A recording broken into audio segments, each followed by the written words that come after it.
నమస్కారం. The deep డైవ్కు స్వాగతం. ఈరోజు మనం కంపెనీల ఆర్థిక ప్రపంచంలోకి కొంచెం లోతుగా వెళ్దాం. ముఖ్యంగా ఒక కంపెనీ తన వ్యాపారాన్ని నడపడానికి లేదా విస్తరించడానికి డబ్బు ఎలా తెస్తుంది అనే దానిపై మాట్లాడుకుందాం.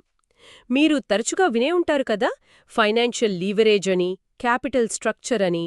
వినడానికి కొంచెం టెక్నికల్గా ఉన్నా వీటి వెనకున్న ఆలోచనలు, అంటే అవి కంపెనీ భవిష్యత్తును ఎలా ప్రభావితం చేస్తాయో చూడటం చాలా ఆసక్తికరంగా ఉంటుంది. అవును, నిజమే. మన దగ్గర కొన్ని ఫైనాన్షియల్ మేనేజ్మెంట్ పుస్తకాల నుంచి సేకరించిన సమాచారం ఉంది.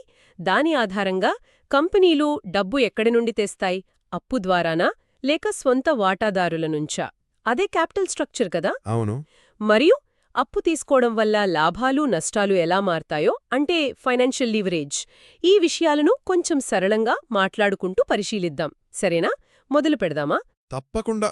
అసలు క్యాపిటల్ స్ట్రక్చర్ అంటే ఒక కంపెనీ తన దీర్ఘకాలిక అవసరాలకు నిధులను ఎలా సమకూర్చుకుంటుంది.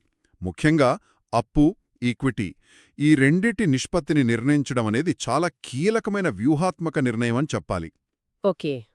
ఇవి కంపెనీ రిస్క్ను, వాటాదారులకొచ్చే రాబడిని, చివరికి కంపెనీ మొత్తం విలువను కూడా గణనీయంగా ప్రభావితం చేస్తుంది. సరే, ముందుగా ఈ క్యాపిటల్ స్ట్రక్చర్ అనేదాన్ని ఇంకాస్త విడమర్చి చెబుతారా? సింపుల్గా అంటే ఏమిటి? చాలా సింపుల్గా చెప్పాలంటే క్యాపిటల్ స్ట్రక్చర్ అంటే కంపెనీ బ్యాలెన్స్ షీట్ చూస్తే లయబిలిటీస్ వైపు కనిపిస్తుంది. అంటే డబ్బు ఎక్కడ్నించి వచ్చింది అనే ప్రశ్నకు సమాధానం అన్నమాట. డబ్బు ఎక్కడ్నించి వచ్చిందని? అవును. ప్రధానంగా రెండు మార్గాలుంటాయి. ఒకటి ఈక్విటీ, అంటే యజమానులు అంటే షేర్ హోల్డర్లు పెట్టిన డబ్బు. ఇంకా కంపెనీ లాభాల్లోంచి మళ్లీ వ్యాపారంలో పెట్టిన డబ్బు. అదే రీటైన్డ్ ఎర్నింగ్స్. ఓకే, సొంత డబ్బు. రెండోది డెట్, అంటే బయటనుంచి తెచ్చిన అప్పులు, రుణాలు కావచ్చు, బాండ్లు, డిబెంచర్లు, ఇలాంటివి. వీటికి వడ్డీ కట్టాలి కదా. అవును. ఈ రెండిటి మిశ్రమాన్నే, అంటే ఎంత ఈక్విటీ ఎంత డెట్ అనే కాంబినేషన్నే క్యాపిటల్ స్ట్రక్చర్ అంటాం. అంటే సొంత డబ్బా లేక అప్పు డబ్బా ఎంతెంత వాడాలి అనే లెక్కనమాట. మరి ఈ నిర్ణయం ఎప్పుడు తీసుకుంటారు?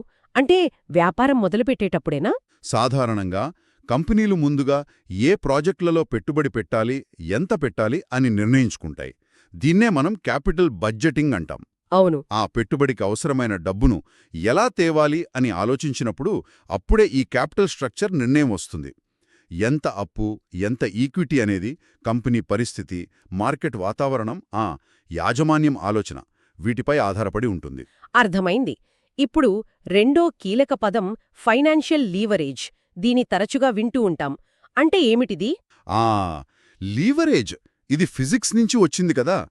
చిన్న బలం ఉపయోగించి ఒక లీవర్ సహాయంతో పెద్ద బరువును ఎత్తడం. అవును. ఫైనాన్స్లో కూడా దాదాపు అదే అర్థం. కంపెనీలు తమ స్వంత డబ్బు అంటే ఈక్విటీతో పాటు అప్పు అంటే డెట్ను కూడా వాడతాయి వ్యాపారాన్ని విస్తరించడానికి. ఈ అప్పు మీద స్థిరంగా వడ్డీ చెల్లించాల్సుంటుంది. ఇప్పుడు అసలు విషయమేంటంటే, కంపెనీ తన వ్యాపారం ద్వారా సంపాదించే రాబడి ఈ అప్పు మీద కట్టే వడ్డీ రేటు కన్నా ఎక్కువగా ఉంటే ఓకే, ఆ అదనపు లాభమంతా ఎవరికి వెళ్తుంది? ఈక్విటీ షేర్ హోల్డర్లకు. దానివల్ల వాళ్ల పెట్టుబడిపై రాబడి అంటే రిటర్న్ ఆన్ ఈక్విటీ లేదా ఆర్ఓఈ పెరుగుతుంది. దీన్నే ఫైనాన్షియల్ లీవరేజ్ అంటారు. అంటే అప్పు తీసుకోవడం ద్వారా షేర్ హోల్డర్ల లాభాలను పెంచే టెక్నిక్ అన్నమాట. ఇక్కడే ఇది చాలా ఆసక్తికరంగా మారుతుంది. కానీ ఇది రిస్క్తో కూడుకున్నది అంటారు కదా, రెండు వైపులా పదునున్న కత్తి లాంటిదని. సరిగ్గా చెప్పారు. లీవరేజ్ లాభాలను ఎలా అయితే పెంచుతుందో అలాగే నష్టాలను కూడా పెంచగలదు. ఇది చాలా ముఖ్యం. ఎలా? కంపెనీ పనితీరు బాగుండి ఆస్తులపై రాబడి అంటే రిటర్న్ ఆన్ ఇన్వెస్ట్మెంట్ వడ్డీ రేటు కంటే ఎక్కువగా ఉందనుకోండి, అప్పుడు అప్పు తీసుకోవటం చాలా లాభదాయకం. దీన్నే అనుకూల లీవరేజ్ అంటారు. Favourable leverage. ఉదాహరణకు కంపెనీ 15% సంపాదిస్తోంది అనుకుందాం. 10% వడ్డీకి అప్పు తీసుకుంది. ఆ 5% వ్యత్యాసముంది కదా, అది షేర్ హోల్డర్ల లాభాలను ఇంకా పెంచుతుంది. ఓకే, కానీ ఒకవేళ కంపెనీ పనితీరు బాగోలేక రాబడి వడ్డీ రేటు కంటే తగ్గితే అనుకుందాం 8% మాత్రమే వస్తోంది. అప్పుడు పరిస్థితి తారుమారవుతుంది. లాభం రాకపోయినా అప్పు మీద వడ్డీ ఖచ్చితంగా కట్టాలి. తప్పదు. అవును, ఇది నష్టాలను ఇంకా పెంచుతుంది. దీన్నే ప్రతికూల లీవరేజ్ అంటారు. అందుకే ఎక్కువ అప్పు తీసుకోవడం అంటే ఎక్కువ రిస్క్ తీసుకోవడమే. మరి ఒక కంపెనీ ఎంత లీవరేజ్ ఉపయోగిస్తోందో అంటే ఎంత రిస్క్లో ఉందో ఎలా తెలుసుకోవచ్చు? దీన్ని కొలవడానికి ఏమైనా మార్గాలున్నాయా? ఉన్నాయి. కొన్ని నిష్పత్తులు అంటే రేషియోస్ ద్వారా అంచనా వేయొచ్చు. సాధారణంగా కొన్ని వాడతారు. అవేంటి? ఒకటి డెట్ ఈక్విటీ రేషియో. ఇది చాలా పాపులర్. కంపెనీ మొత్తం అప్పులకు షేర్ హోల్డర్ల ఈక్విటీకి మధ్య నిష్పత్తి అంటే డెట్ ఈక్విటీ. ఇదెక్కువగా ఉంటే లీవరేజ్ రిస్క్ ఎక్కువని అర్థం. సరే. రెండోది డెట్ రేషియో. ఇది మొత్తం ఆస్తులలో అప్పుల వాటా ఎంత అని చెప్తుంది. Total debt, total assets. Okay. ఇంకేమైనా ఉన్నాయా? ఇంకో ముఖ్యమైనది ఇంటరెస్ట్ కవరేజ్ రేషియో. ఇది చాలా ముఖ్యం. కంపెనీ సంపాదించిన లాభం అంటే వడ్డీ పన్నులకు ముందు లాభం, ఈబీఐటీ అంటాం కదా, అది చెల్లించాల్సిన వడ్డీకి ఎన్ని రెట్లుందో చెబుతుంది. ఈబీఐటీ ఇంట్రెస్ట్ ఎక్స్పెన్స్ అన్నమాట. ఇది ఏం సూచిస్తుంది? ఈ రేషియో ఎంత ఎక్కువగా ఉంటే కంపెనీ అంత సులభంగా వడ్డీ భారాన్ని మోయగలదని అర్థం. ఆర్థికంగా పటిష్టంగా ఉందని. ఇది తక్కువగా ఉందంటే వడ్డీ కట్టడానికే ఇబ్బంది పడుతోందని సంకేతం. మన దగ్గరున్న సమాచారంలో భారతదేశంలోని కొన్ని పెద్ద కంపెనీల ఉదాహరణలు కూడా ఉన్నాయి. చూస్తే కొన్ని కంపెనీలకు ఐటీసీ, హెచ్యుఎల్ లాంటి వాటికి అప్పులు చాలా తక్కువగా ఉన్నాయి. అవును.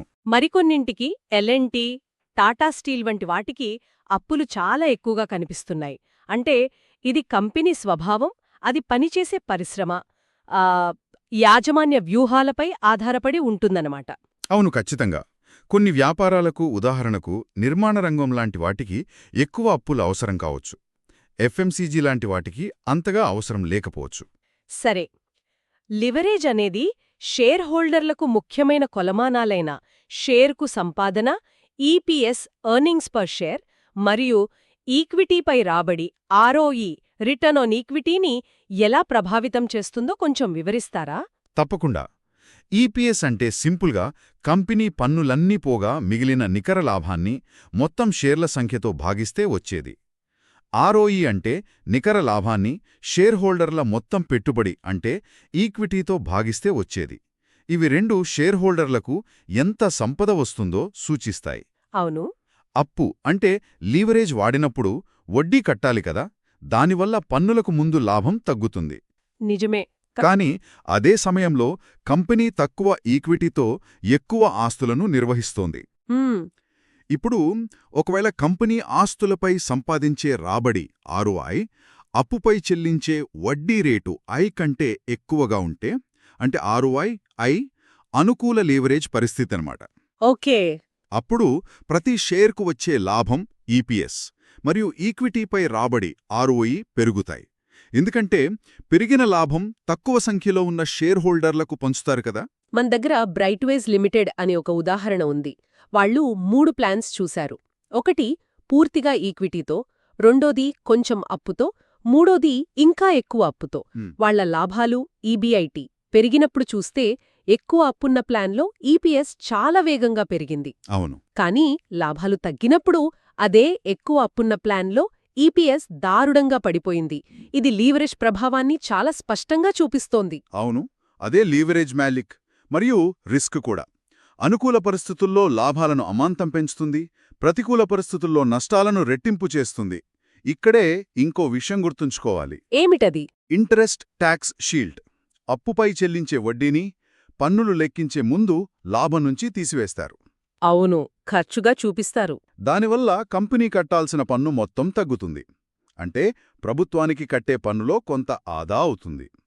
ఇది కూడా అప్పు తీసుకోవడానికి ఒక ఆకర్షణ అని చెప్పచ్చు. ఈ లీవరేజ్లోనే ఆపరేటింగ్ లీవరేజ్ అని కూడా అంటారు కదా, దానికి మనమిప్పుడు మాట్లాడుకుంటున్న ఫైనాన్షియల్ లీవరేజ్కి తేడా ఏమిటి? మంచి పాయింట్ అడిగారు. ఆపరేటింగ్ లీవరేజ్ అనేది కంపెనీ వ్యాపార నిర్వహణలో ఉండే స్థిర ఖర్చుల వల్ల వస్తుంది. అంటే ఫిక్స్డ్ ఆపరేటింగ్ కాస్ట్స్. ఉదాహరణకు ఫ్యాక్టరీ అద్దె, పర్మనెంట్ సిబ్బంది జీతాలు లాంటివి. ఓకే. అమ్మకాలు మారినప్పుడు నిర్వహణ లాభం అంటే ఈబీఐటీ ఎంత వేగంగా మారుతోందో ఇది సూచిస్తుంది. అధిక స్థిర ఖర్చులు ఉంటే అమ్మకాలు పెరిగితే లాభం వేగంగా పెరుగుతుంది, తగ్గితే వేగంగా తగ్గుతుంది. ఇది బిజినెస్ రిస్క్కు సంబంధించింది. మరి ఫైనాన్షియల్ లీవరేజ్? ఫైనాన్షియల్ లీవరేజ్ అనేది అప్పు మీద చెల్లించే స్థిర వడ్డీ అంటే ఫిక్స్డ్ ఫైనాన్షియల్ కాస్ట్స్ వల్ల వస్తుంది. ఇది ఈబీఐటీ మారినప్పుడు షేర్ హోల్డర్ల సంపాదన అంటే ఈపీఎస్ ఎంత వేగంగా మారుతుందో సూచిస్తుంది. ఈ రెండిటికీ సంబంధముందా? ఉంది. ఈ రెండిటినీ కలిపి కంబైన్డ్ లీవరేజ్ అంటారు. ఇది అమ్మకాలలో చిన్న మార్పు కూడా చివరికి షేర్ హోల్డర్ల సంపాదన ఈపీఎస్ పై ఎంత పెద్ద ప్రభావాన్ని చూపుతుందో తెలియజేస్తుంది. అధిక కంబైన్డ్ లీవరేజ్ అంటే అధిక రిస్క్ అనర్థం. అమ్మకాలు కొంచెం తగ్గినా లాభాలు భారీగా పడిపోయే ప్రమాదముంటుంది. అంటే లీవరేజ్ ఎక్కువ వాడితే రిస్క్ కూడా ఎక్కువేనన్నమాట. ఈ ఫైనాన్షియల్ రిస్క్ గురించి ఇంకాస్త వివరిస్తారా? అంటే ఎలాంటి రిస్కులుంటాయి? ప్రధానంగా 2 రకాల రిస్కులు పెరుగుతాయి. ఒకటి, ఈపీఎస్లో అస్థిరత అంటే వొలాటిలిటీ. ఆర్థిక పరిస్థితులు మారినప్పుడు షేర్ హోల్డర్ల సంపాదన చాలా ఎక్కువగా హెచ్చుతగ్గులకు లోనవడం. మంచి కాలంలో బాగానే ఉంటుంది, లాభాలు పెరుగుతాయి. కానీ చెడ్డకాలంలో నష్టాలు మరింత తీవ్రమవుతాయి. రెండోది, ఇంకా ముఖ్యమైనది, దివాళా తీసే ప్రమాదం. Risk of insolvency or bankruptcy. లాభాలు వచ్చినా రాకపోయినా అప్పు మీద వడ్డీ, అసలు ఖచ్చితంగా చెల్లించాలి. అవును, అది తప్పదు. అలా చెల్లించలేని పరిస్థితి వస్తే కంపెనీ దివాళా తీయాల్సొస్తుంది. లీవరేజ్ పెరిగే కొద్దీ ఈ ప్రమాదం కూడా పెరుగుతుంది. కాబట్టి కంపెనీలు అధిక రాబడి కోసం ప్రయత్నిస్తూనే ఈ రిస్క్ను కూడా జాగ్రత్తగా చూసుకోవాలి. ఈ రెండింటి మధ్య సరైన బ్యాలెన్స్ ఎలా కనుక్కోవాలి? దీనికి సంబంధించి ఏమైనా సిద్ధాంతాలు ఉన్నాయా? అసలు సరైన లేదా ఆప్టిమల్ క్యాపిటల్ స్ట్రక్చర్ అంటూ ఒకటుంటుందా? ఇక్కడే అసలు కథ మొదలవుతుంది. దీనిపై ఆర్థికవేత్తల మధ్య భిన్నాభిప్రాయాలు, చాలా సిద్ధాంతాలున్నాయి. క్యాపిటల్ స్ట్రక్చర్ కంపెనీ విలువను ప్రభావితం చేస్తుందా లేదా, చేస్తే ఎలా అనే దానిపై పెద్ద చర్చ జరిగింది. కొన్ని ముఖ్యమైన ఆలోచన ధోరణులను చూద్దాం. చెప్పండి. మొదట్లో చాలా సరళంగా ఆలోచించేవారు. దీన్నే నెట్ ఇన్కమ్ లేదా ఎన్ఐ అప్రోచ్ అంటారు. వాళ్ల ఉద్దేశ్యమేంటంటే అప్పు అనేది ఈక్విటీ కన్నా చౌకైనది. వడ్డీ తక్కువ, పన్ను మినహాయింపు ఉంటుంది కదా. అవును. కాబట్టి ఎంతెక్కువ అప్పు వాడితే కంపెనీకయ్యే మొత్తం మూలధన ఖర్చు అంటే WACC weighted average cost of capital అంత తగ్గి కంపెనీ విలువ అంత పెరుగుతుందని నమ్మేవారు. ఇది దాదాపు 100% అప్పు ఉత్తమమని సూచించినట్టయింది. కాని ఇది వాస్తవ ప్రపంచంలోని రిస్క్ను సరిగ్గా పట్టించుకోలేదు. నిజమే, 100% అప్పు అంటే చాలా రిస్క్ కదా. అవును. అందుకే తర్వాత మరికొందరొచ్చారు. దీన్నే ట్రెడిషనల్ అప్రోచ్ అంటారు. వాళ్ళేమన్నారంటే అలా కాదు, మరీ ఎక్కువ అప్పు మంచిది కాదు. మొదట్లో అప్పు పెంచితే లాభమే, కాని ఒక స్థాయి దాటాక రిస్క్ మరీ ఎక్కువైపోతుంది. ఎలా? రిస్క్ పెరిగితే అప్పిచ్చేవాళ్లు, రుణదాతలు, షేర్లు కొనేవాళ్లు, పెట్టుబడిదారులు ఇద్దరూ కూడా ఎక్కువ రాబడి ఆశిస్తారు. దానివల్ల అప్పు ఖర్చు, ఈక్విటీ ఖర్చు రెండూ పెరుగుతాయి. మొత్తం మీద మూలధన ఖర్చు డబ్ల్యూఏసీసీ కూడా పెరుగుతుంది, కంపెనీ విలువ తగ్గుతుంది. అంటే కాబట్టి వాళ్ల ప్రకారం ఎక్కడో మధ్యలో ఒక ఆప్టిమల్ పాయింట్ ఉంటుంది. అక్కడ డబ్ల్యూఏసీసీ తక్కువగా, కంపెనీ విలువ ఎక్కువగా ఉంటుంది. అంటే మరీ తక్కువ అప్పు కాదు, మరీ ఎక్కువ అప్పు కాదు, ఒక స్వీట్ స్పాట్ ఉంటుందన్నమాట. అవును, ఆ మాటకొస్తే అయితే ఆ స్వీట్ స్పాట్ ఎక్కడుందో ఖచ్చితంగా చెప్పడం కష్టం. ఇక్కడే ఇద్దరు నోబెల్ బహుమతి గ్రహీతలు మోడిగ్లియానీ మరియు మిల్లర్ అంటే ఎంఎం రంగంలోకి దిగి పెద్ద సంచలనం సృష్టించారు. ఏం చెప్పారు వాళ్ళు? వాళ్ళు కొన్ని కఠినమైన ఊహలతో మొదలుపెట్టారు. అంటే పన్నులు లేవు, లావాదేవీ ఖర్చులు లేవు, అందరికీ సమాచారముంది, ఇలాంటి పర్ఫెక్ట్ మార్కెట్ ఊహలతో. మొదట ఏమన్నారంటే అసలు క్యాపిటల్ స్ట్రక్చర్ అంటే డెట్ ఈక్విటీ నిష్పత్తి కంపెనీ విలువను ప్రభావితం చెయ్యదు అని. దీన్నే ఎంఎం ప్రపోజిషన్ 1 పన్నులు లేనప్పుడు అంటారు. విలువ మారదా? అది వింతగా ఉందే. అవును, వినడానికి వింతగానే ఉంటుంది. కానీ ఆర్బిట్రేజ్ అనే ప్రక్రియ ద్వారా పెట్టుబడిదారులు దాన్ని సరిచేస్తారని వాళ్లు గణితపరంగా నిరూపించారు. అంటే వేరువేరు క్యాపిటల్ స్ట్రక్చర్స్ ఉన్నా ఒకే రకమైన రిస్క్ ఉన్న కంపెనీల విలువ సమానంగానే ఉంటుందని వాదన. ఓకే, ఇది పన్నులు లేకపోతే. కానీ నిజ జీవితంలో పన్నులుంటాయి కదా. సరిగ్గా అదే పాయింట్. తర్వాత ఎంఎం తమ వాదనను వాస్తవ ప్రపంచానికి దగ్గరగా తీస్తూ కార్పొరేట్ పన్నులను పరిగణనలోకి తీసుకున్నారు. అప్పుపై చెల్లించే వడ్డీకి పన్ను మినహాయింపుంటుంది కదా, అదే ట్యాక్స్ షీల్డ్. అవును, ఇందాక చెప్పారు. దానివల్ల అప్పు తీసుకోవడం కంపెనీకి పన్ను ఆదారూపంలో ఒక ప్రయోజనం చేకూరుస్తుంది.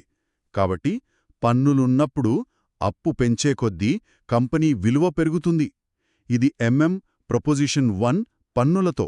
ఓ అంటే మళ్ళీ ఎక్కువ అప్పు మంచిదనే దగ్గరకొచ్చామా ప్రకారం?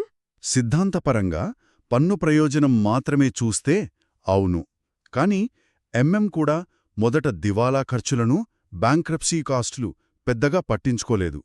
వాస్తవంలో అప్పు మరీ ఎక్కువైతే ఏమవుతుంది? దివాలా తీసే ప్రమాదం పెరుగుతుంది. ఖచ్చితంగా. కంపెనీ ఆర్థిక ఇబ్బందుల్లో పడి దివాలా తీసే ప్రమాదం పెరుగుతుంది. దానివల్ల చాలా ఖర్చులొస్తాయి. లాయర్ ఫీజులు, కోర్టు ఖర్చులు, ఇవి ప్రత్యక్ష ఖర్చులు. అంతేకాదు, వ్యాపారం దెబ్బతినటం, మంచి ఉద్యోగులు వెళ్ళిపోవడం, కస్టమర్ల నమ్మకం కోల్పోవడం, ఇవన్నీ పరోక్ష ఖర్చులు. నిజమే. వీటితో పాటు ఏజెన్సీ ఖర్చులు కూడా ఉంటాయి. అంటే షేర్ హోల్డర్లకు, అప్పులిచ్చిన వాళ్లకు మధ్య అభిప్రాయ భేదాలు రావడం, మేనేజ్మెంట్ రిస్క్ ఎక్కువ తీసుకోవడం లాంటివి. ఇవన్నీ అప్పు వల్ల వచ్చే ప్రయోజనాన్ని తగ్గిస్తాయి. మరి వీటన్నింటినీ కలిపి చూసే సిద్ధాంతమేదైనా ఉందా? ఉంది. దీన్ని దృష్టిలో ఉంచుకుని ట్రేడ్ ఆఫ్ థియరీ వచ్చింది. ఇది ఏం చెబుతుందంటే, కంపెనీలు అప్పు వల్ల వచ్చే పన్ను ప్రయోజనాలకు మరియు అప్పు పెరగడం వల్ల వచ్చే దివాలా, ఏజెన్సీ ఖర్చులకు మధ్య ఒక బ్యాలెన్స్, ఒక ట్రేడ్ ఆఫ్ను వెతుకుతాయి. ఓకే. ఎక్కడైతే అదనపు అప్పు వల్ల వచ్చే ప్రయోజనం దానివల్ల పెరిగే అదనపు ఖర్చులకు సుమారుగా సమానమవుతుందో అదే ఆప్టిమల్ క్యాపిటల్ స్ట్రక్చర్ అని ఈ థియరీ చెబుతుంది. ఇది మళ్లీ ట్రెడిషనల్ అప్రోచ్ లాగే ఒక స్వీట్ స్పాట్ ఉంటుందని సూచిస్తోంది. ఇది కొంచెం ప్రాక్టికల్గా అనిపిస్తోంది. అవును. ఇంకో ఆసక్తికరమైన థియరీ ఉంది, పెకింగ్ ఆర్డర్ థియరీ. ఇది కంపెనీలు నిజంగా ఎలా ప్రవర్తిస్తాయో గమనించి చెప్పింది. ఏం గమనించారో? దీని ప్రకారం కంపెనీలకు డబ్బవసరమైనప్పుడు అవి ఒక నిర్దిష్టమైన ప్రాధాన్యతా క్రమాన్ని పాటిస్తాయి. Peking order 1. మొదట తమ దగ్గరున్న లాభాలను వాడతాయి. అంటే రీటైన్డ్ ఎర్నింగ్స్. ఇది అన్నిటికన్నా సులభం, చౌక. 2. అవి సరిపోకపోతే అప్పుడు అప్పు తీసుకుంటాయి. 3. చివరి ఆప్షన్గా మాత్రమే కొత్త షేర్లను జారీ చేస్తాయి. చివరి ఆప్షన్గానా? ఎందుకు? ఎందుకంటే కొత్త షేర్లు జారీ చేయడం మార్కెట్కు ఒక నెగటివ్ సిగ్నల్ ఇవ్వొచ్చు. మా కంపెనీ షేర్ల ధర ఇప్పుడు ఎక్కువగా ఉంది, అందుకే అమ్ముతున్నాం అని మేనేజ్మెంట్ భావిస్తోందని పెట్టుబడిదారులు అనుకోవచ్చు. దీన్నే అసమాన సమాచారం, అసిమెట్రిక్ ఇన్ఫర్మేషన్ సమస్య అంటారు. ఈ థియరీ ప్రకారం ఖచ్చితమైన టార్గెట్ డెట్ ఈక్విటీ రేషియో ఉండదు. కంపెనీ అవసరాలు, లాభదాయకతను బట్టి అది మారుతూ ఉంటుంది. వావ్! అంటే క్యాపిటల్ స్ట్రక్చర్ గురించి ఎన్ని రకాల ఆలోచనలు, సిద్ధాంతాలున్నాయో ఇది మనకొక మంచి ఫ్రేమ్వర్క్ను అందిస్తాయి. కానీ నిజ జీవితంలో ఒక ఫైనాన్స్ మేనేజర్ ఈ నిర్ణయం తీసుకునేటప్పుడు ఈ సిద్ధాంతాలతో పాటు ఇంకా ఏ ఆచరణాత్మక విషయాలను పరిగణనలోకి తీసుకుంటారు? చాలా ముఖ్యమైన ప్రశ్న అడిగారు. ఆచరణలో నిర్ణయాలు చాలా సంక్లిష్టంగా ఉంటాయి. మేనేజర్లు కేవలం సిద్ధాంతాలనే ఫాలో అవ్వరు. తమ కంపెనీ ప్రత్యేక పరిస్థితులను, అనేక ప్రాక్టికల్ అంశాలను బేరీజు వేసుకుంటారు. వీటిని గుర్తుంచుకోవడానికి ఫ్రిక్ట్ అనే ఒక ఎక్రానిం వాడతారు. ఫ్రిక్ట్ అంటే? ఎఫ్ అంటే ఫ్లెక్సిబిలిటీ. భవిష్యత్తులో అనుకోకుండా డబ్బు అవసరమైతే లేదా మంచి పెట్టుబడి అవకాశం వస్తే సులభంగా నిధులు సేకరించే వెసులుబాటు ఉందా? ఇప్పుడు మరీ ఎక్కువ అప్పు తీసేసుకుంటే రేపు అవసరానికి అప్పు పుట్టకపోవచ్చు. ఈ ఫైనాన్షియల్ ఫ్లెక్సిబిలిటీని కాపాడుకోవడం ముఖ్యం. ఓకే. ఎఫ్ అంటే ఫ్లెక్సిబిలిటీ. ఆర్ అంటే రిస్క్. కంపెనీ తీసుకున్న అప్పు భారాన్ని మోయగలదా? అసలు వ్యాపారంలో ఎంత రిస్క్ ఉంది? Business risk. వడ్డీ రేట్లు మారితే తట్టుకోగలమా? Interest rate risk. కంపెనీ నగదు ప్రవాహాలు ఎంత స్థిరంగా ఉన్నాయి? ఈ రిస్క్లను జాగ్రత్తగా అంచనా వేయాలి. ఐ అంటే ఆదాయం. ఈ డెట్ ఈక్విటీ మిశ్రమం వల్ల షేర్ హోల్డర్ల సంపాదన, ఈపీఎస్, ఆర్ఓఈ ఎలా ప్రభావితమవుతుంది? పన్ను ప్రయోజనాలు ఎంతవరకు పొందగలం? వీటిని లెక్కించాలి. సి అంటే నియంత్రణ.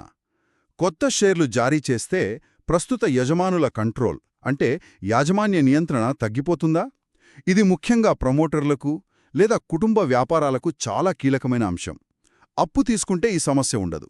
చివరిగా టీ అంటే టైమింగ్. ఇప్పుడు నిధులు సేకరించడానికి మార్కెట్ పరిస్థితులు అనుకూలంగా ఉన్నాయా? స్టాక్ మార్కెట్ బాగుంటే ఈక్విటీ జారీ చేయడం లాభమా? లేదా వడ్డీ రేట్లు తక్కువగా ఉన్నప్పుడు అప్పు తీసుకోవడం మంచిదా? మార్కెట్ టైమింగ్ కూడా ముఖ్యమే.